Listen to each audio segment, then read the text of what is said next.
Deathworlder's promise. The Void Collective arrived with the inexorability of a collapsing star. Their fleet emerged from quantum space in perfect formation, over 200 vessels of living darkness, each one radiating enough power to shatter a planet. They had come not just to win, but to make an example of anyone who dared to resist them. They found 70 human warships waiting in formation around the luminary habitats, looking almost primitive in comparison. But appearances, as humanity had learned long ago, could be deceiving. They're broadcasting on all frequencies, Rodriguez reported from his station aboard the Hyperion. It's a demand for our surrender. Put it through, Chen ordered, standing at the center of her bridge. The holographic image that appeared showed a being of pure void, its form constantly shifting between states of matter. Deathworlders. The entity spoke, its voice translated into harsh, grating tones. You have interfered in matters beyond your understanding. Surrender now, and we will grant you a quick death. Resist, and we will ensure your species learns the true meaning of suffering. Chen's response was calm, almost conversational. You know, we have a saying on Earth, don't start what you can't finish. But let me share something else with you, something about Deathworlders that you clearly don't understand. She nodded to Atlas, and the AI activated the quantum-enhanced communications array they'd developed with the Luminary. Chen's next words were broadcast not just to the Void Collective fleet, but to every quantum-capable receiver in the sector. We don't just survive on our death world. We don't just endure its challenges. We learn from them. Every predator that hunted us taught us about strategy. Every storm that tried to kill us taught us about preparation. Every disaster that struck taught us about cooperation. And do you know what the most important lesson was? The void entity remained silent, perhaps sensing that something was wrong but unable to determine what. The most important lesson, Chen continued, was that true strength isn't about destroying. It's about protecting. About standing between the darkness and those who can't fight back. And once we decide to protect something, her smile turned predatory. Well, that's when Deathworlders become truly dangerous. At her signal, the human fleet began to move, but they weren't advancing to attack. Instead, they were activating devices that the Luminary had helped them build, quantum resonance generators that began to ping the very fabric of space-time. The void entity's form flickered with what might have been alarm. What are you doing? These energy patterns, they're interfering with our quantum network. Exactly, Chen replied. You see, we learned something interesting about your species. You're so advanced, so dependent on your quantum technology, that you forgot something basic. Sometimes, the simplest solution is the best one. Throughout the battlefield, human ships launched what appeared to be primitive missiles. The Void Collective's quantum shields ignored them, designed as they were to stop energy weapons and exotic matter. But these weren't weapons. They were delivery systems. Now, first speaker, Chen commanded. From their hidden positions throughout the debris field, luminary vessels activated their own quantum generators. The combined effect created a cascade of interference patterns that rippled through space-time itself. The Void Collective's quantum communication network, the very thing that made their fleet so coordinated and deadly, became their greatest vulnerability. The missiles detonated, releasing clouds of specially engineered particles, simple matter, but charged with quantum potential by luminary technology. Where they touched the void ship's hulls, they began to resonate at frequencies that human scientists had calculated and luminary crystalsmiths had refined. The effect was devastating. Ship after ship began to lose cohesion as their quantum-based technology turned against them. Some managed to retreat into quantum space, but even that proved a mistake.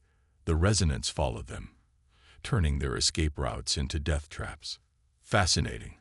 First speaker Lysandra observed from her position aboard the Hyperion. Your species' understanding of basic physics, combined with our quantum manipulation, it's elegant in its simplicity. Sometimes, Chen replied, watching as the mighty Void Collective fleet dissolved into chaos. The best way to fight monsters is to remember that they're still bound by the laws of physics.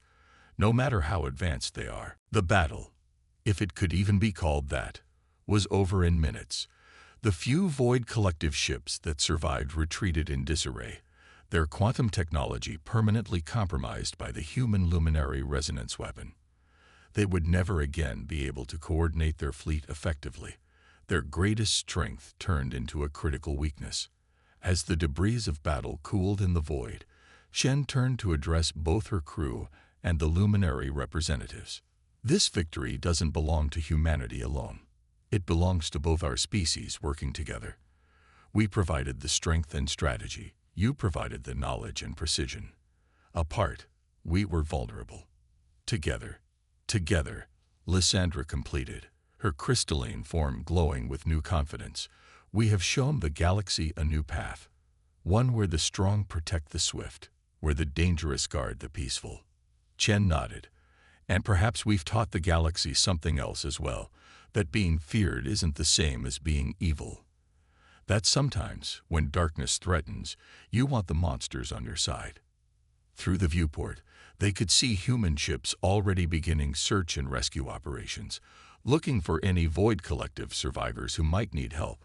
Because that was the final lesson humanity had learned on their death world, that true strength wasn't about who you could destroy, but who you could save. The luminary habitats gleamed in the light of the Carina Nebula, their crystalline structures now protected by a ring of human warships. Two species, separated by physics and evolution, united by something stronger than gravity itself. The promise that the strong would protect the peaceful, that the monsters could choose to be guardians. And in the depths of space, that promise echoed outward, carried on quantum frequencies to distant worlds and civilizations. The Deathworlders had answered a distress call, and in doing so, they had changed the galaxy forever. For better or worse, the galaxy would never again underestimate the species that had turned their harsh evolution into a shield for others. The Deathworlders had made their promise, and they would keep it. After all, that's what monsters who choose to be heroes do. The days following the battle brought a flurry of activity to the Carina Nebula. Human engineering teams, wearing powered exoskeletons to compensate for their natural weight in the low-gravity environments, worked alongside luminary crystalsmiths to repair the damaged habitats. The sight of heavily armored humans delicately manipulating quantum crystal structures with surprising gentleness did more for interspecies relations than any diplomatic talks could have achieved. Commander Chen stood in the central chamber of the luminary's primary habitat, her boots gravity compensators keeping her anchored, while luminary floated gracefully around her. The chamber was a marvel of crystalline architecture, with walls that shifted between transparent and opaque as needed, and floors that seemed more suggestion than substance. Your engineers' capability for precise work despite their physical mass is unexpected, First Speaker Lysandra observed, her crystalline form refracting light in patterns that the translation software now recognized as indicating pleasant surprise. We had assumed that beings of your density would be clumsy. Chen smiled. Humanity's greatest strength isn't our physical power, it's our adaptability. We learned long ago that brute force is rarely the best solution. She gestured to where a human technician was using modified luminary tools to repair a quantum circuit. Though I admit the exoskeleton's help. Indeed. Lysandra's form shifted, taking on a more serious configuration. But we must discuss the intelligence our deep space sensors have gathered. The Void Collective is mobilizing their entire fleet. They've never faced resistance like yours before, and their response will be extreme. Atlas projected a holographic map of the sector, showing the movement of Void Collective forces. Dozens of their dark ships were converging on nearby systems, systematically destroying any luminary outposts they found. Their message was clear: submit or be annihilated. They're afraid, Rodriguez observed from his station near the tactical display. They thought they were the apex predators of this sector. Now they've discovered there are bigger monsters out there. Fear makes any species dangerous, Chen replied, studying the tactical projections. But it also makes them predictable. Atlas, Show me the quantum energy patterns from their fleet movements. The eye overlaid new data on the map, revealing complex webs of quantum disturbance. They're using quantum entanglement for fleet coordination, Atlas explained. Highly efficient, but vulnerable. Lysandra completed the thought, her crystal structure brightening with sudden understanding. Their quantum communication network, we never thought to use it as a weakness because our weapons couldn't affect it. But your kinetic weapons, combined with our quantum technology. Chen nodded. Exactly. But we'll need help. Not just from your people, but from Earth as well. She turned to face the first speaker directly. What I'm suggesting will require trust on both sides. We'll need to share technology, combine our strengths. Are your people ready for that kind of partnership with Deathworlders? The luminary leader was quiet for a moment, her crystalline form shifting through complex patterns. A few days ago, I would have said no. We saw your kind as dangerous, unpredictable. But now, she gestured to the humans and luminary working together throughout the habitat. You've shown us that strength can serve creation as well as destruction. That being dangerous isn't the same as being evil. Besides, she added, with what the translation software interpreted as wry humor, if we must have monsters on our side, better they be honest about their nature. A sudden alert from the tactical display interrupted their conversation. New quantum wake signatures were appearing at the edge of the system, but these weren't void collective patterns. Multiple vessels emerging from quantum space, Rodriguez reported, his voice rising with excitement.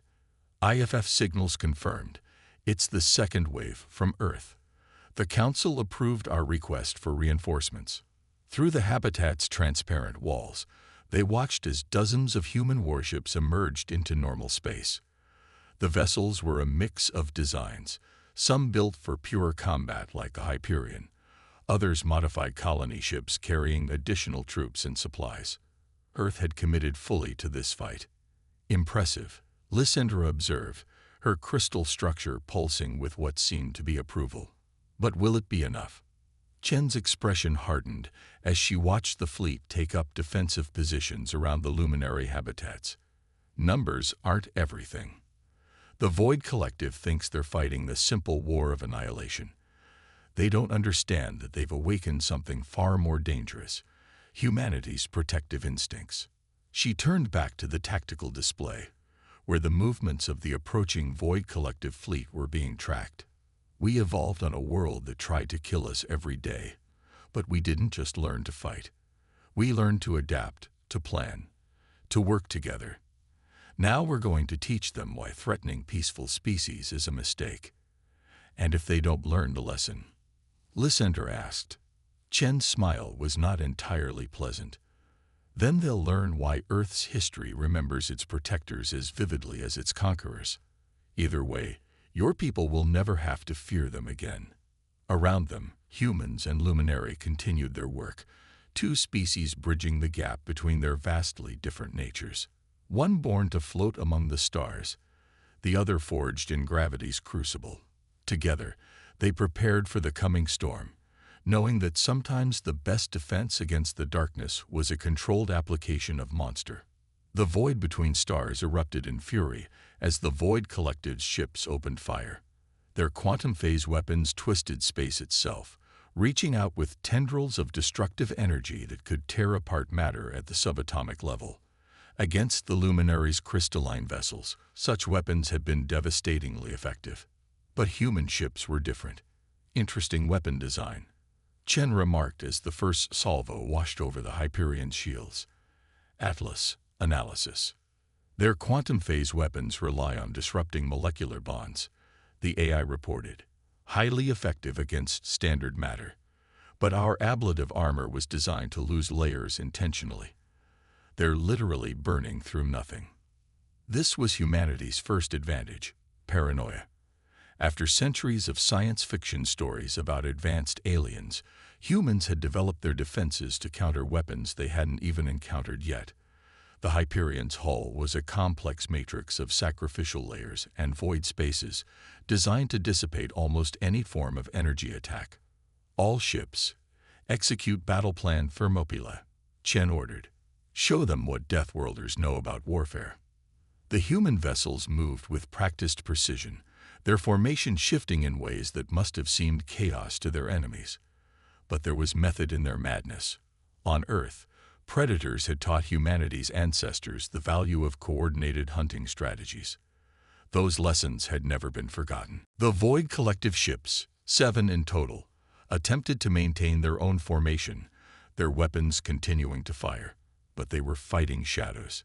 Human ships darted through debris fields that would have torn apart lighter vessels, using the wreckage of the destroyed habitats as cover.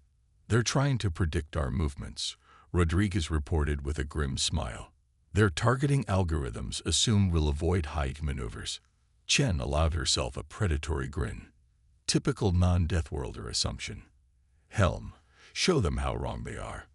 All hands braced for combat maneuvers. The Hyperion's inertial compensators strained as the ship pulled a turn that would have killed any Luminary crew instantly. Even for the humans aboard, it was barely manageable. But this was what they had evolved for, surviving conditions that other species considered impossible. Multiple hull breaches on the enemy flagship, Atlas reported.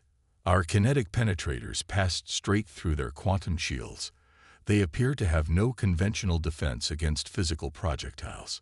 This was humanity's second advantage, simplicity. While other species developed ever more exotic energy weapons, humans had never abandoned the basic principle that sometimes you just needed to throw something really hard at your enemy. The Thermopylae and Vanguard executed their own attacks, unleashing salvos of electromagnetically accelerated tungsten rods that struck with the force of nuclear weapons. The Void Collective ships, their defenses tuned for energy weapons, might as well have been tissue paper. "Commander," First Speaker Lyssandra's hologram appeared, her crystalline form flickering with what the translation software identified as a mix of awe and fear. "Their remaining ships are attempting to enter quantum space. They're retreating." "Oh no they don't," Chen growled. "Atlas, activate the gravity mines." Scattered throughout the battlefield, hidden among the debris, dozens of small devices activated. Each one generated a localized field of intense gravity. Child's play for species that evolved under Earth's pull, but devastating to ships trying to enter quantum space. 2 of the Void Collective vessels were caught in the fields. Their attempts at quantum tunneling backfired spectacularly, their own weapons turning inward as space twisted around them. The remaining ships managed to escape, leaving their trapped companions to their fate. "Battle assessment," Chen asked, though she could already see the answer in her crew's triumphant expressions. 4 enemy vessels destroyed, 3 escaped, Rodriguez reported. "Minor damage to our ablative armor, no casualties. The Luminary habitat is secure." Chen nodded, then turned to address Lyssandra's hologram. "First Speaker, your people are safe for now. But we need to talk about what happens next.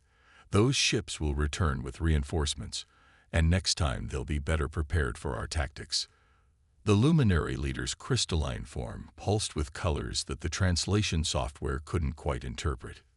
You fought like nothing we've ever seen. The way you used gravity itself as a weapon, the speeds at which you maneuvered, even your ship's design principles are completely alien to us. That's because we come from a world that tried to kill us every day of our evolution, Chen explained.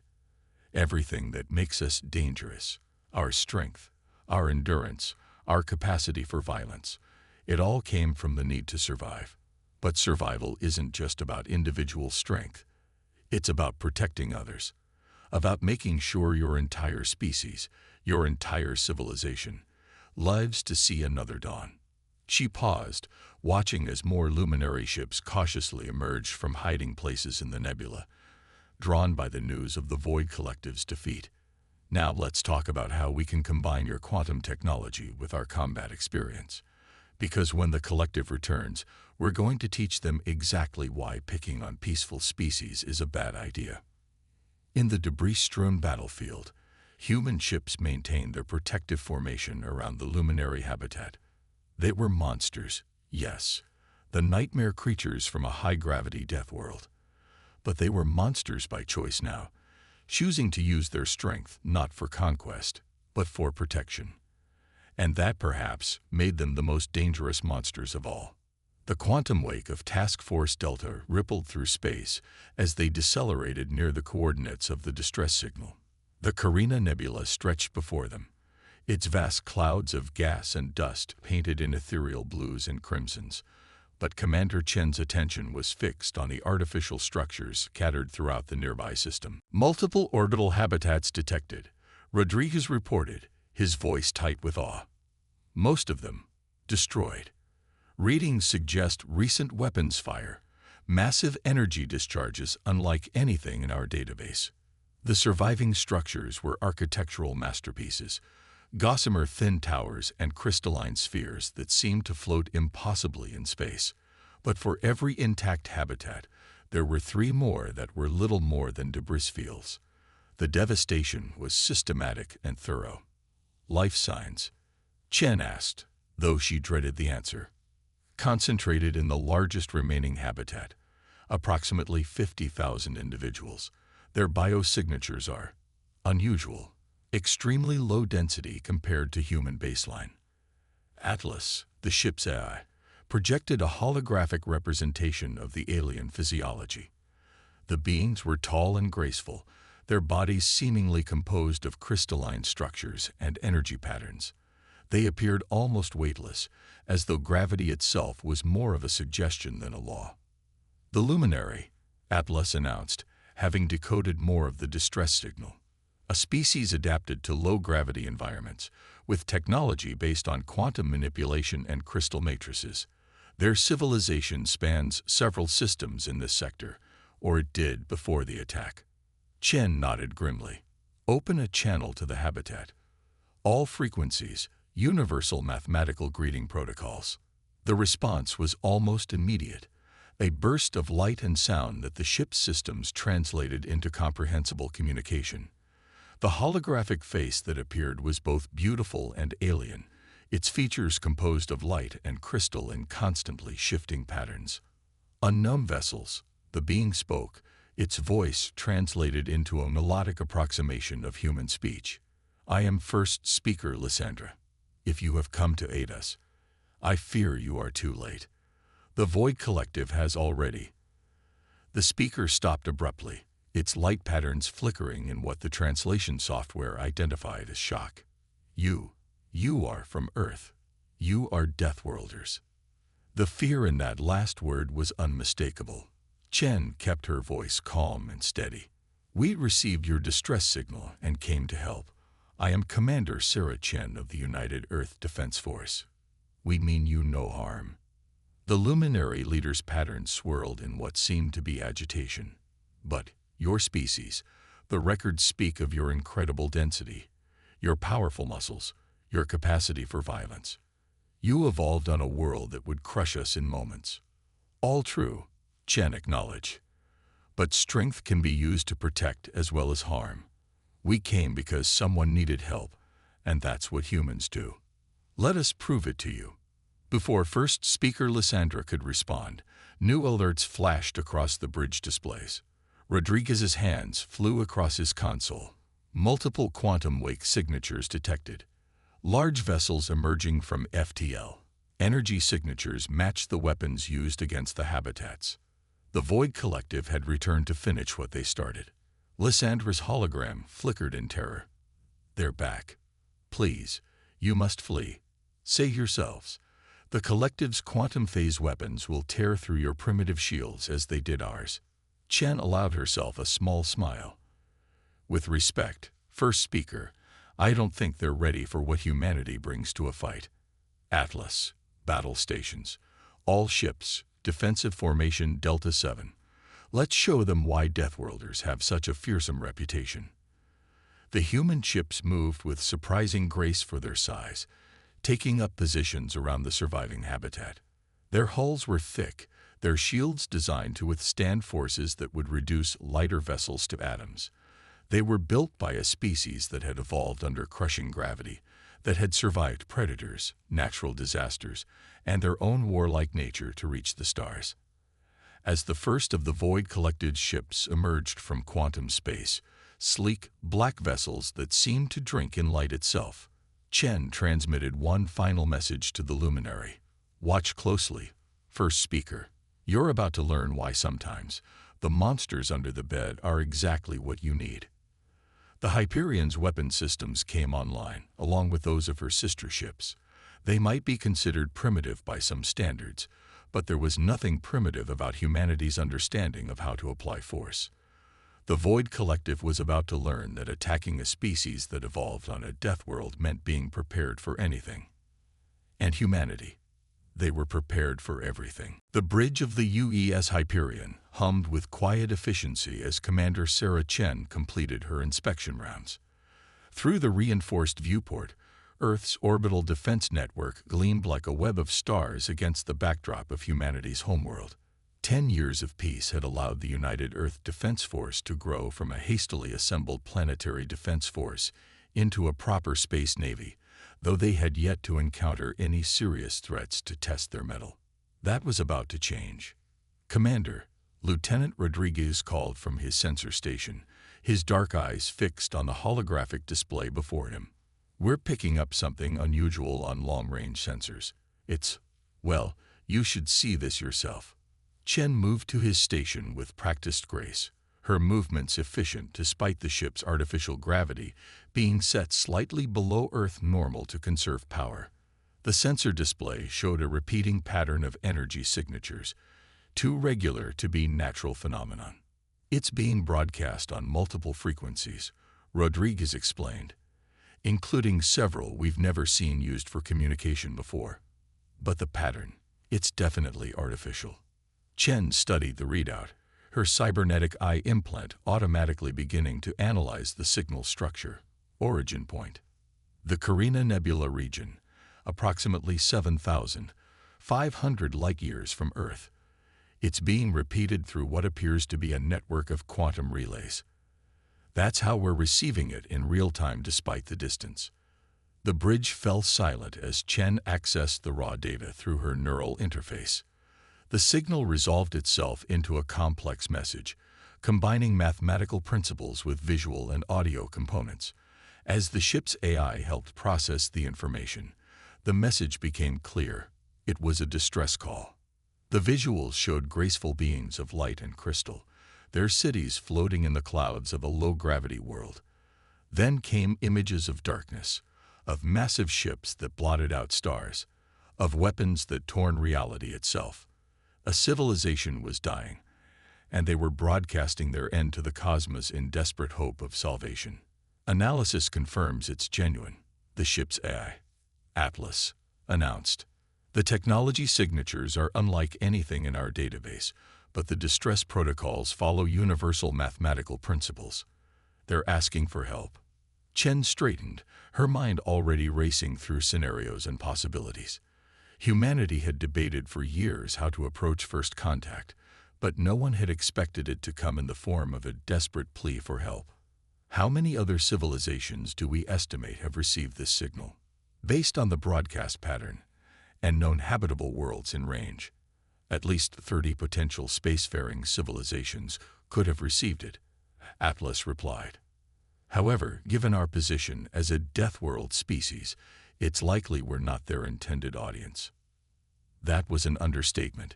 Humanity had learned decades ago that they were classified as Deathworlders by the galactic community, species that evolved on high-gravity, high-danger planets. Their strength, endurance, and capacity for violence made other species nervous.